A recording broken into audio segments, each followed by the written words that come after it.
Hello and welcome you in the course of Probability and Statistics. I am your instructor Hardik Joshi. Now, today we should start our first test of hypothesis. That is, first of all, we have to see how we can check and what is the procedure to test the hypothesis. So, let's start. Say, test of hypothesis. For first one is population mean. That is, population variance is known.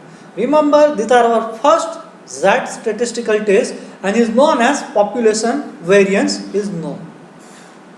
So first of all, we have to see what is the procedure. So namely, there are a few steps, say 7 steps. So one by one, we have to see each and every one. So let's see step number 1. So let mu and sigma square be respectively say mean and variance. That is defined in the question. Both are known. So what we have to done, corresponding to whatever random experiment we have to perform, we have to define the hypothesis.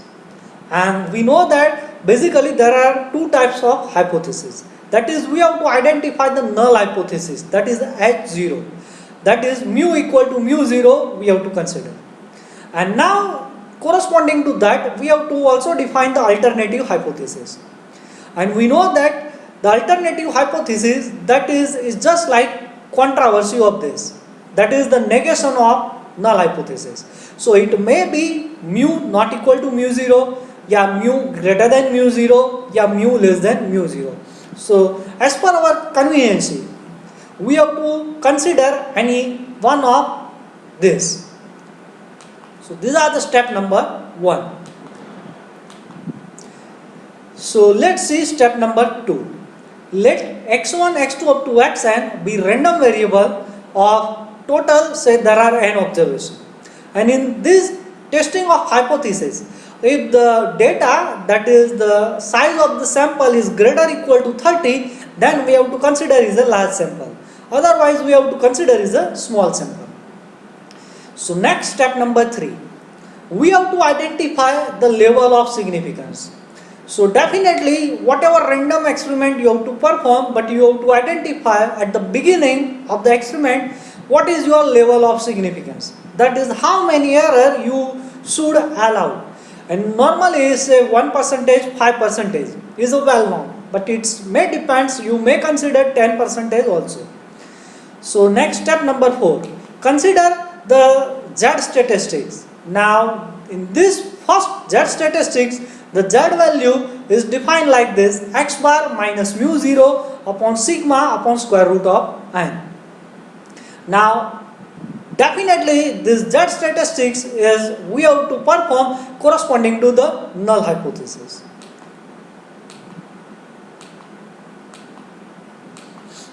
Step number 5. Now we have to calculate the experiment Z value as per the given definition. That is question given in the question. We have to calculate experimental Z value, that is x bar minus mu 0 upon sigma into square root of n. Now in next step number 6, find out the critical value. Remember Z suffix C, E stand for the experimental. Now this 0 is stand, yeah O, that is critical Z value for observe Z value. These are experimental. So whatever you have to consider. Now there are three alternative hypotheses. It may be mu not equal to mu 0. So these are corresponding to two-sided test. So you have to find out Z alpha by 2. If you have to consider one-sided and is say right hand side, so you have to find out this critical value Z alpha. If you have to consider one-sided but left, so you have to find out this critical value Z alpha. So this all Z alpha by 2, Z alpha and negative of Z alpha is your experimental Z statistics, that is Z value. Now in step number 7, you have to decide, that is your null hypothesis. Whatever you have to consider, it may be suitable, that is reject or do not reject according to this criteria. The observed Z value is greater or equal to experimental value. So just you have to remember modulus Z0, that is Z observed greater or equal to ZE, that is Z experimental. If this thing is satisfied, then your null hypothesis is rejected. Remember, out of these three, just we have to consider or included any one of them. As per our conveniency, you have to consider two tail test, या one tail test, say right tail, या left tail. So these are the general procedure to check the Z statistics when the population, that is mean, is known. So let's see the example for the better understanding.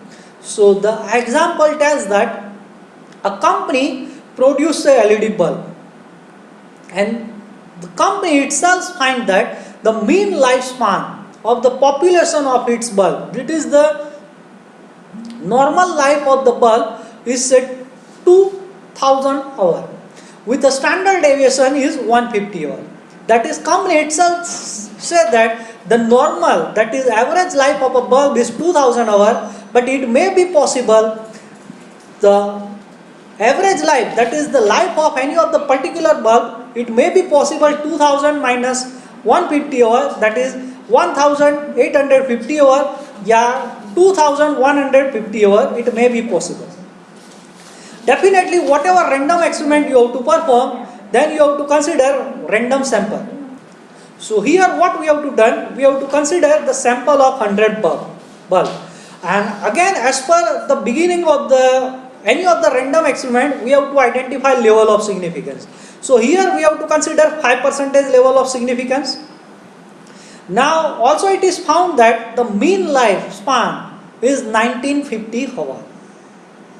So we have to check this hypothesis that the mean lifespan is 950 hours at the 5% level of significance, whether the mean lifespan of the bulb is significantly different from 2000 hours or not.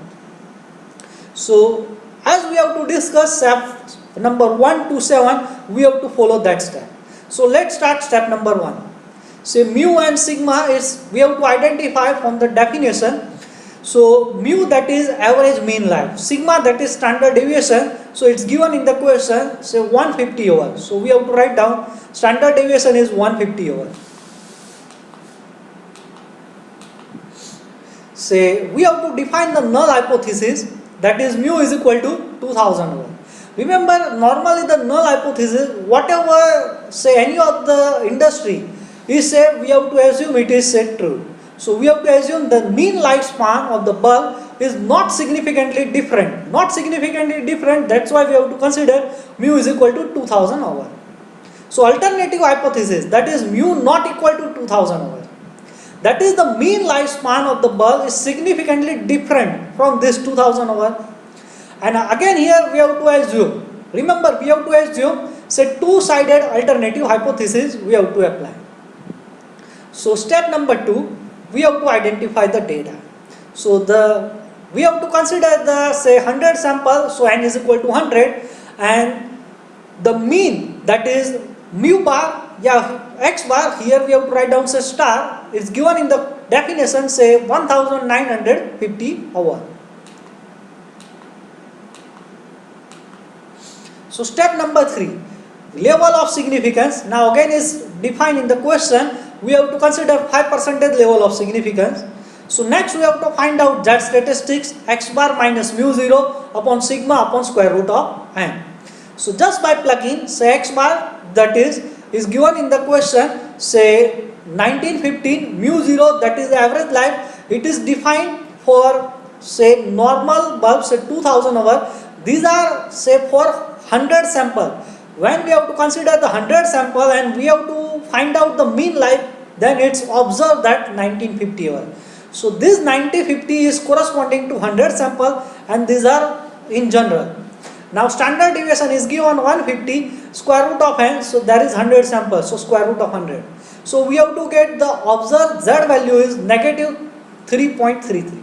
So finally we have to consider modulus of this observed value, so it splits the positive, that is 3.33.